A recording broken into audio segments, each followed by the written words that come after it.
Hi, it's Fias Tarot. Hello, collective. So, this is your love reading collective. Okay, collective love reading for the month of October. Okay, so this is October.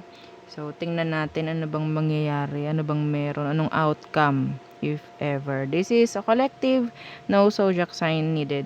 Okay, kung anong zodiac sign mo, kahit ano, sun, moon, rising mo, kahit ano. Okay? So, syempre, before tayo mag-start, kung hindi ka pa nakakapag-subscribe, please do subscribe and hit the notification bell para lagi po tayo maging updated sa mga mangyayari pa lang. Okay? So, kung meron pong tanong pagdating sa private reading, message lang po tayo sa atin pong FB page for more info. Okay? So, collective. Okay. Love reading for the month of October. Yan, October.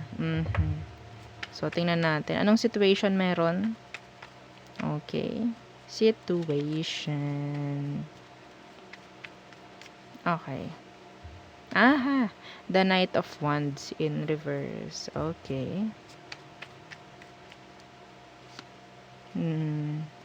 The King of Wands and the Two of Wands. So, some of you might be dealing with a fire sign.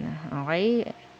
Some of you, this person is a manipulator. Okay? So, ano bang meron? Situation ninyo, back and forth, lokohan. Okay? Dinadrop ka palagi ng taong to. Siya palagi yung nagdadrop. Okay? Siya palagi. Kasi siya yung may hawak ng malibela. Okay? Ng inyong relasyon. Ha? Okay? Tingnan natin. Wala siyang takot, actually. Yeah, the Knight of Cups. Yeah, the Page of Swords. The Nine of Pentacles. So, yeah, a non-committal. A non-committal. So, ang situation nyo dito is walang mag-offer ng totoo or like genuine na emosyon. Puro lokohan. Collective. Puro lokohan. Okay, tingnan natin. Okay, tingnan natin. Ano bang meron sa person mo? Paano mo malalaman na siya to? Paano mo malalaman? Tingnan natin. Collectives. Hindi mo to kinakausap ngayon, I guess. Or pwedeng detached siya or cold siya sa'yo. Okay? Anong meron sa person mo? Collective.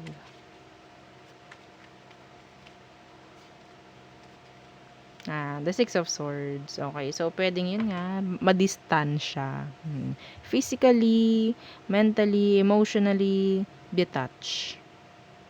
Okay, may pag-detach, may pag-distansya. Some of you, LDR kayo nito. Ha? LDR. Okay. The Seven of Pentacles. Ay, ang galing nitong magpaikot. Parang ang galing niyang magpaikot.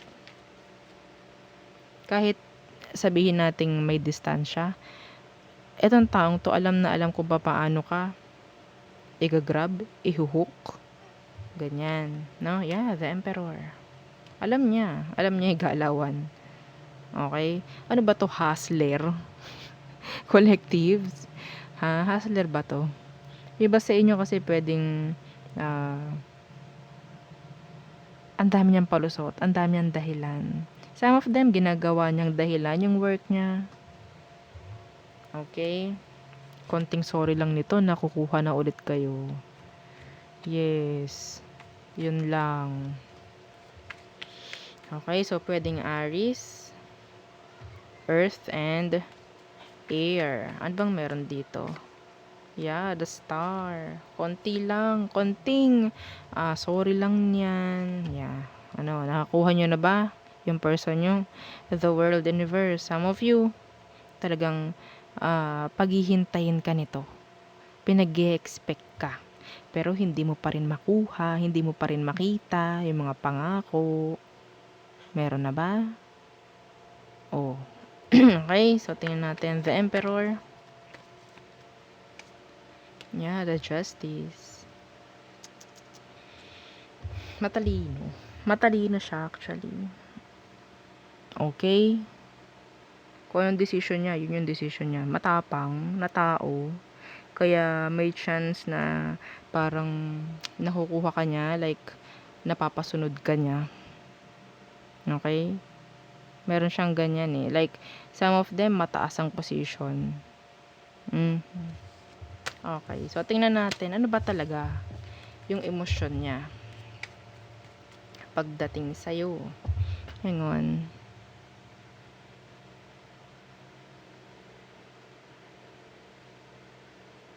Okay. So, tingnan natin. Ano ba ang totoong emosyon niya pagdating sa'yo, collectives? Ano ang totoo niyang emosyon? This is for October, okay? The World in reverse. Yeah, the Knight of Cups in reverse. And the Ace of Swords. Naku.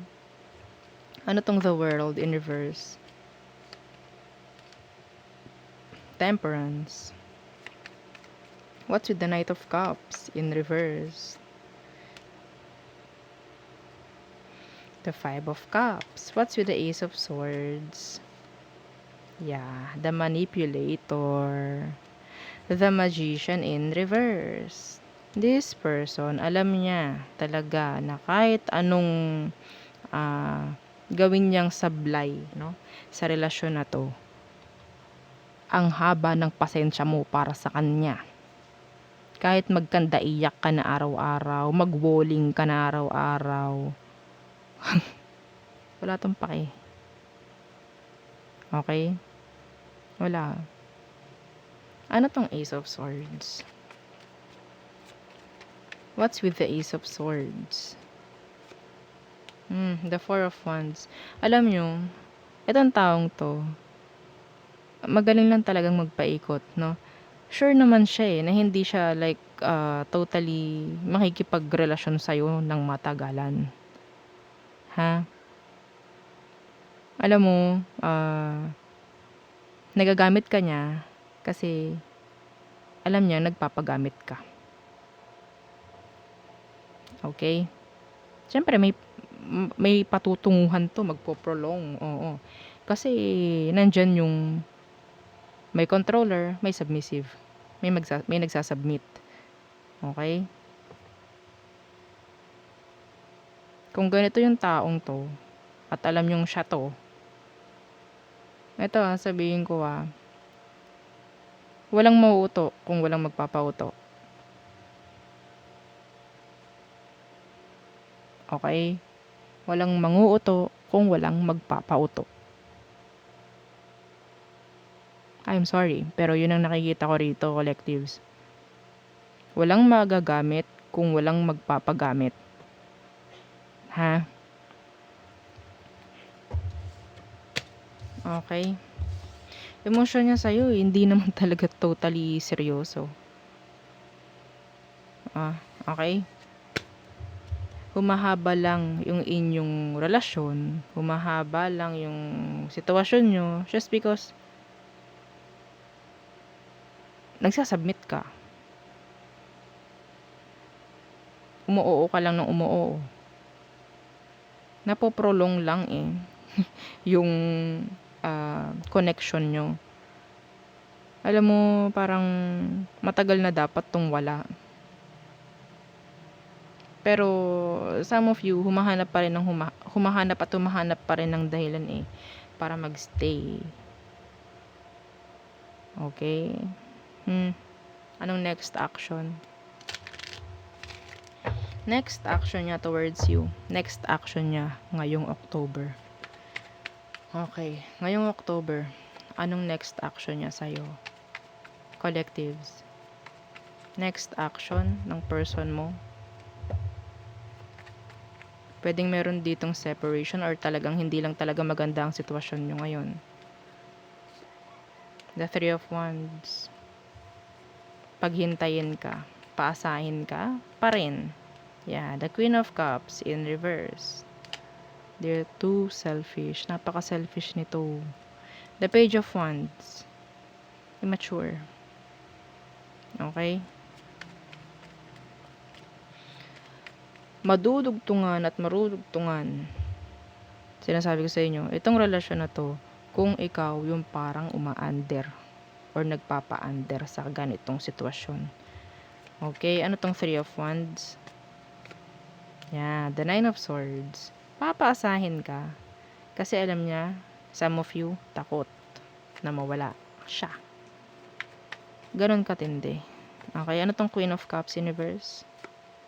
See? The Seven of Wands. Hindi nito ipapakita ang emosyon niya sa'yo. Bakit? Para manguha ka pa rin. Like, kalkalin mo pa rin. Oo. Yung emosyon niya. Gustuhin mo pa rin. Gusto ko kasi makita eh. Ano ba talaga yung emosyon mo sa akin? Parang ganon. Pero hindi niya ibibigay yun. Okay, ano tong Page of Wands? Breadcrumbs. Ang ibibigay nito sa'yo, lies, deception, sneakiness. Okay? Yeah, the Four of Pentacles. Never nitong ibibigay yung totoo or genuine na emosyon. Never. Kahit meron, never. Kaso wala akong nakikita dito na emosyon eh. Panggagamit ang nakikita ko rito. Okay? So, next. Tingnan natin outcome nyo. Outcome. Matutuloy pa ba? Marurugtungan pa ba? Oo. Okay, itong ganito na sitwasyon nyo, collectives. Okay, hanggang October ba? Anong outcome nyo ngayong October? Collectives. The Page of Cups Universe. So, there's no opening up pa rin or wala pa rin magsasabi ng totoong feelings or emotions.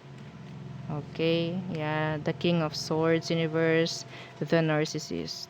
Okay, the Manipulator, yeah, the King of Pentacles. Yung iba rito, practical lang siya. Utak ang ginagamit.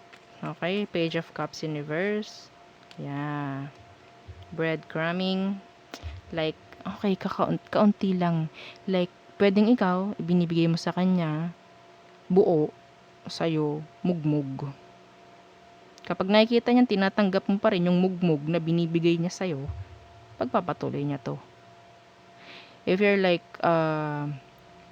okay lang sa mga breadcrumbing, sa mga love bombing, pagpapatuloy niya to. Some of you, same gender kayo ni person. Okay, what's with the King of Swords Universe? Etong relasyon na to, parang umikot lang to sa material eh. Umikot sa benefits. Okay? Yeah, the Four of Cups. So, nandyan pa rin yung pag-iisip. Okay? And yeah, this is sex-based. Material things, the world is here, the Five of Swords. Mixed signals, red flags. Imbis na matapos na to, hindi pa rin kasi kumukuha pa rin, naghahanap pa rin at naghahanap ng mga pwedeng irason para magstay. So, mapoprolong nga no, itong sitwasyon nyo na ganito. Okay? Yeah. Yeah, death in reverse. So, yung cycle, imbes na matapos, hindi pa rin.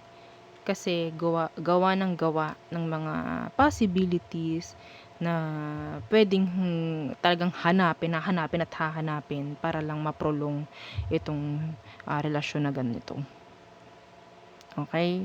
Hahanap at hahanap ng dahilan para mag-stay. Okay? So, there. So, tayo tumungo sa all signs. Okay. For the collectives. Okay. Collectives. Pwede maging vice versa ang reading. Okay? Aries. Oh, puro pangako. Puro pangako siya. Taurus, tinatalikuran ka na. Okay, breadcrumbs ang nandyan. Gemini, iniiwan ka na. Okay, tinatalikuran ka na. Pero, yeah, some of them kasi pwedeng busy na rin sa mga bago. Okay, invested na sa bago. Cancer, dropping you, pero nandyan pa rin. Like, okay, mag-communicate tayo, pero there's no, strings attached. Parang ganyan. Leo, okay, so, some of you, mayroon siyang tinatago. Okay, some of you, a third party. Kung makikita nyo, yung the lovers, tatlo. This is secrets. Okay, si the moon, this is like third party. Someone is like behind, no? Behind the scene, no? Okay. Next. Virgo. Sneaky. Player. Okay. Libra. Okay, they're like trying to manifest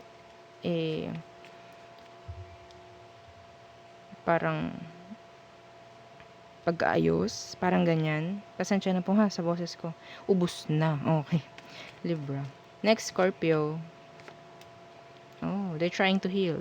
Some of them, talagang may like, sabihin natin, independent siya emotionally, so may tendency na masaktan ka. Okay? Mahalaga lang sa kanya yung sarili. Sagittarius. So, gusto na ng repeat, pero wala akong nakikitang pagbabago. Capricorn. Some of you, pwedeng makakuha ka ng message from this Capricorn. Something na pwedeng magpapasaya sa'yo. Kung kausap ka niya, masaya siya. Aqua. Gusto lang nila yung communication. Okay? That's yun lang ang gusto nila. Pero to commit, ayaw nila. Pisces, okay, they want to commit. Para sa kanila, if ever merong separation dito, you're the one that got away. Okay? Parang you're the one that got away.